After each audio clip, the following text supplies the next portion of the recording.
everyone, and welcome back.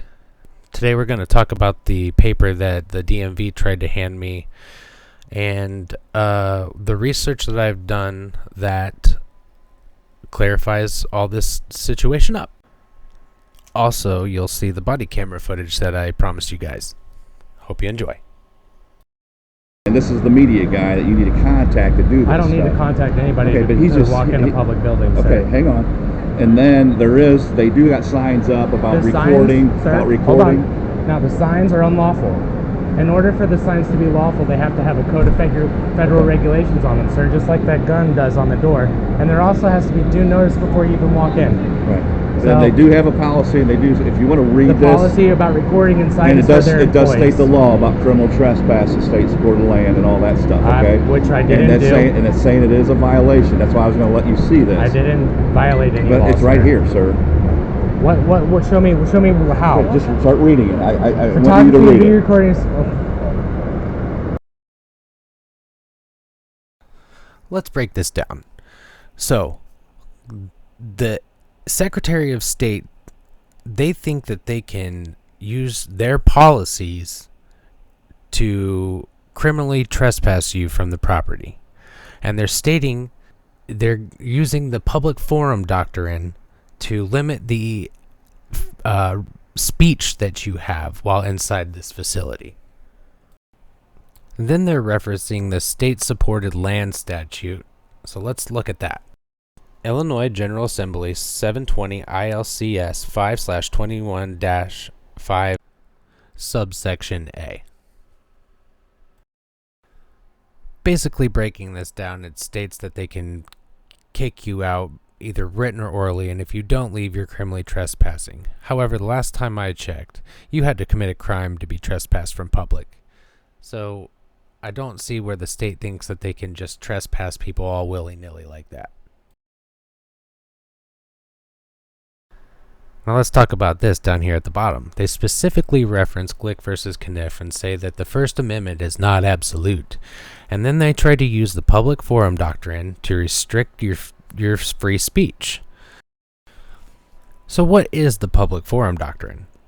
The public forum doctrine is a legal principle in the United States that governs the use of public spaces for expressive activities such as protesting or disturbing literature. The doctrine is based on the First Amendment of the United States Constitution, which guarantees the right to freedom of speech and the right to assemble.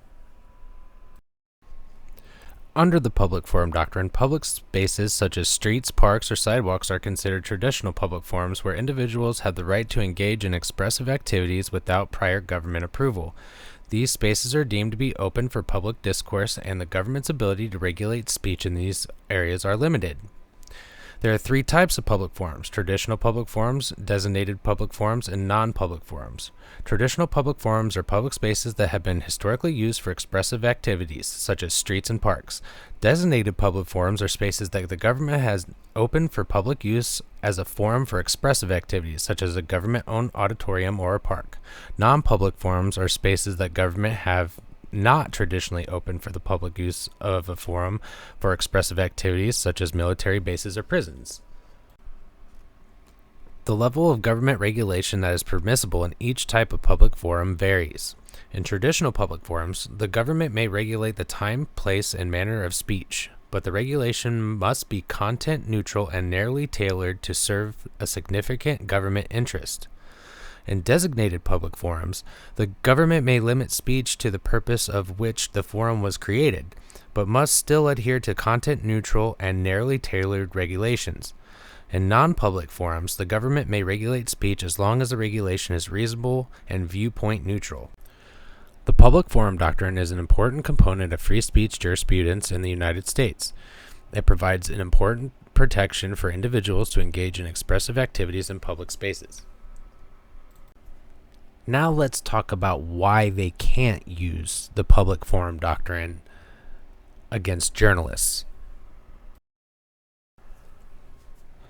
In the case of Price versus Garland, on August 23rd of 2022, the United States Courts of Appeal came to the conclusion that journalism and recording in public spaces does not become an expressive activity until it becomes published.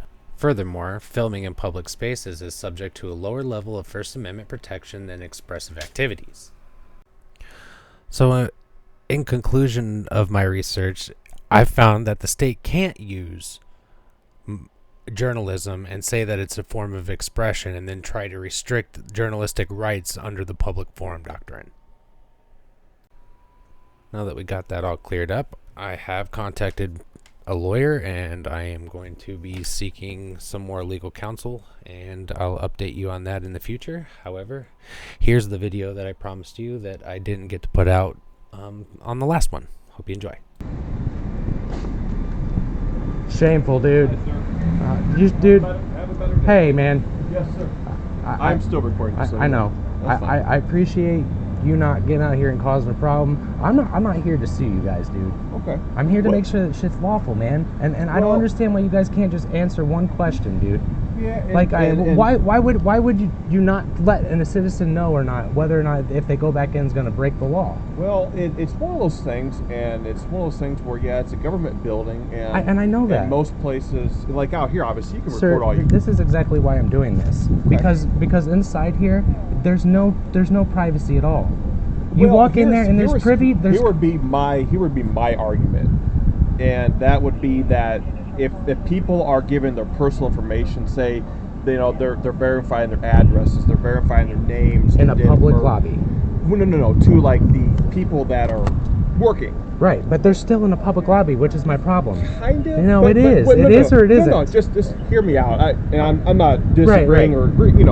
I'm just saying I think my contention would be the recording aspect of it, and maybe if you were the one at the counter and I was recording you, like say I'm standing there and I don't know what you were doing there. I was just walking around gathering stuff on the wall.